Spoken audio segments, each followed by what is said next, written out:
बिस्मिल्लाहिर्रहमानिर्रहीम।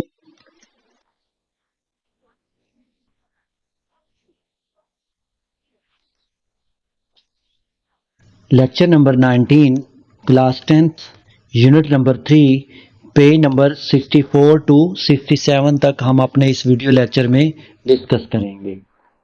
तो आज हम अपने इस वीडियो लेक्चर में नेस्टेड सिलेक्शन स्ट्रक्चर्स को डिस्कस करेंगे। तो नेस्टेड सिलेक्शन स्ट्रक्चर का जो स्ट्रक्चर है या फिर जो सिंटैक्स है वो सिंपल इफ एल्स है। जिस तरह हमने इफ एल्स पढ़ा था ना, सेम वही लिखा हुआ है। मीन अगर कंडीशन ट्रू हो गई तो आपके पास जो एसोसिएट कोड एल्स पार्ट से अबव दिया होगा वो एग्जीक्यूट हो जाएगा। अगर कंडीशन फॉल्स हो गई तो एल्स पार्ट में जो भी स्टेटमेंट लिखी हुई होगी वो एग्जीक्यूट हो जाएगी।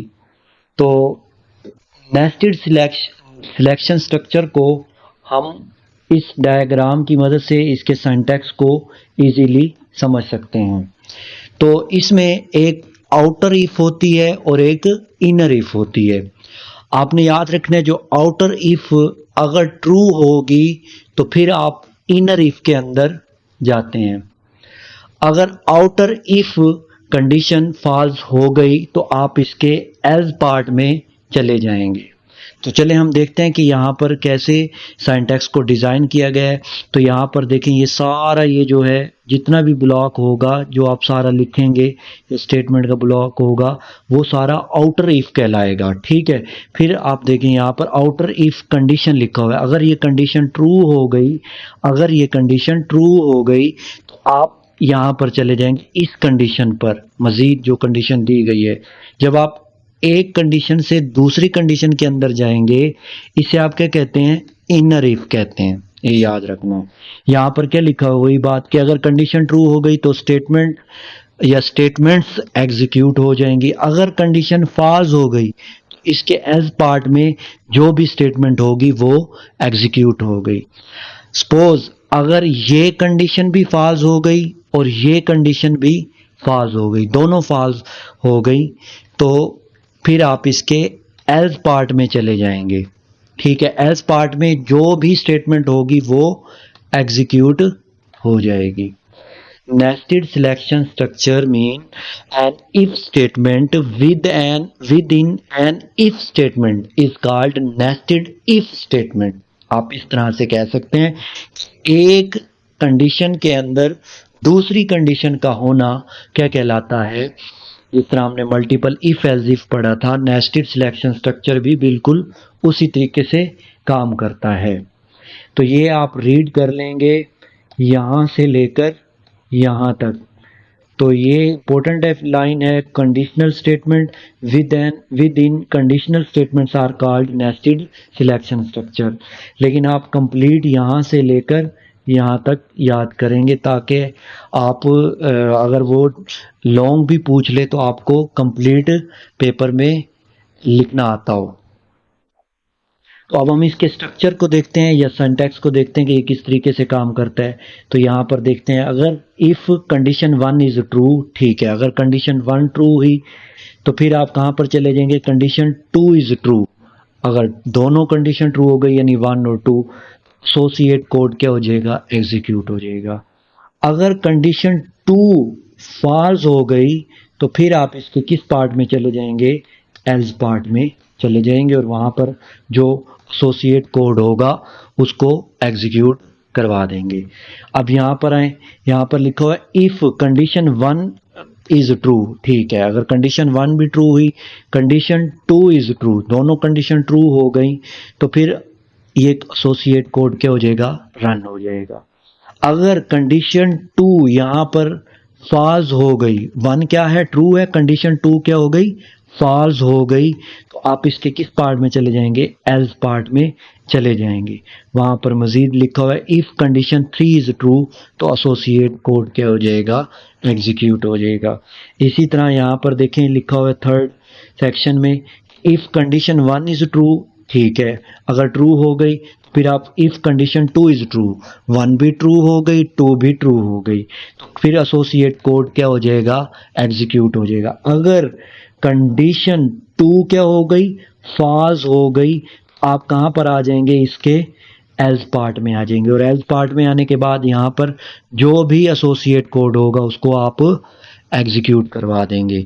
अब यहाँ पर ये वाला जो एल्स लिखा हुआ है ये इफ, इस इफ का है, यानी इस इफ का है, यानी इस इफ का ये एल्स पार्ट है। अगर ये इफ फॉल्स हो गया तो आप इसके एल्स पार्ट में आ जाएंगे। एल्स पार्ट में क्या लिखा हुआ है, कंडीशन 3 इज ट्रू, तो फिर एसोसिएट कोड रन हो जाएगा। फिर इसी तरह लिखा हुआ है इफ कंडीशन 1 इज ट्रू, ठीक है, कंडीशन 2 इज ट्रू, तो एसोसिएट कोड क्या हो जाएगा, एग्जीक्यूट हो जाएगा। अगर कंडीशन फॉल्स हो गई तो इसका एसोसिएट कोड एग्जीक्यूट हो जाएगा, जो कि एज पार्ट में होगा। अगर कंडीशन ये वाली फॉल्स हो गई, यानी 1 फॉल्स हो गई, तो फिर आप इसके एल्स पार्ट में आएंगे और सेम वही कि कंडीशन 3 अगर ट्रू हो गई तो एसोसिएट कोड ये रन हो जाएगा, अगर फॉल्स हो गई तो ये एसोसिएट कोड रन हो जाएगा। अब यहाँ पर हम मज़ीद प्रोग्रामिंग टाइम 3.5 को समझते हैं कि ये किस तरीके से काम कर रहा है। इसमें हम मल्टीपल इफ एल्स इफ और नेस्टेड इफ को कवर करेंगे। तो यहाँ पर लिखा हुआ है प्रॉब्लम में write a program that display the larger one out of the 3 given number, कि आप कोई से 3 नंबर्स को इनपुट करें और उनमें से जो नंबर लार्ज है उसको स्क्रीन पर डिस्प्ले करवाएं। तो सबसे पहले आपने हेडर फाइल और प्री प्रोसेसर डायरेक्टिव को लिखा, फिर आपने वॉइड में लिखा, फिर करली ब्रेस स्टार्ट किया, इंटीजर n1 n2 n3, कोई से 3 नंबर लेने थे ना, ये ऊपर लिखा हुआ है, तो आपने 3 वेरिएबल्स बना लिए और इनको प्रिंट एफ और की मदद से एंटर 3 नंबर और स्कैन एफ की मदद से यूज़र से आप गेट करेंगे जो भी वो नंबर देगा। अब देखें यहाँ पर इस पार्ट को समझने के लिए आप ये समझें कि आपने इनपुट किया 10, n1 को आपने दे दिया 10 और n2 को आपने दे दिया 20 और n3 को आपने दे दिया 30। तो अब यहाँ पर चेक करें, यहाँ पर n1 क्या है 10, तो 10 ग्रेटर देन 20, नो, कंडीशन क्या हो जाएगी, फॉल्स हो जाएगी। एंड ऑपरेटर लगा हुआ है, मजीद चेक करें कि n1 क्या था 10 था और n3 क्या दिया हुआ है हमने 30 दिया हुआ है 30, तो 30 आपने यहाँ पर लिखा 10 ग्रेटर देन 30, नो, कंडीशन क्या हो गई, फॉल्स हो गई। जब कंडीशन फॉल्स हो जाएगी तो आप इसके इफ एल्स इफ पार्ट में आ जाएंगे। यहाँ पर लिखा हुआ है इफ n2 में क्या है 20 ग्रेटर देन 30, n3 में क्या दिया है 30 दिया हमने। अगर आप यहाँ पर देखें, ये देखें 30 लिखा हुआ है, ठीक है, ये वैल्यू लिखी हुई है 30 दिया। फिर एंड ऑपरेटर, ये कंडीशन फॉल्स हो गई कि 20 तो बड़ा नहीं होता 30 से, फिर यहाँ पर है, यहाँ पर लिखा हुआ है 20 ग्रेटर देन 1, कंडीशन क्या हो जाएगी, यहाँ पर भी 10, कंडीशन क्या हो जाएगी, फॉल्स हो जाएगी। दोनों फॉल्स हो गए, ये प्रिंट एफ भी डिस्प्ले नहीं होगा। अब जब ये फॉल्स हुआ तो आप इसके एल्स पार्ट में आए, यहाँ पर क्या लिखा हुआ है print F the largest number is n3। आप खुद देखें कि यहाँ पर n3 को आपने क्या वैल्यू दी हुई है, n3 को आपने वैल्यू दी है 30, तो 30, 10, 20 और 30, तो सबसे लार्जेस्ट वैल्यू क्या है 30 है। ये इस तरीके से डिस्प्ले हो जाएगी स्क्रीन पर।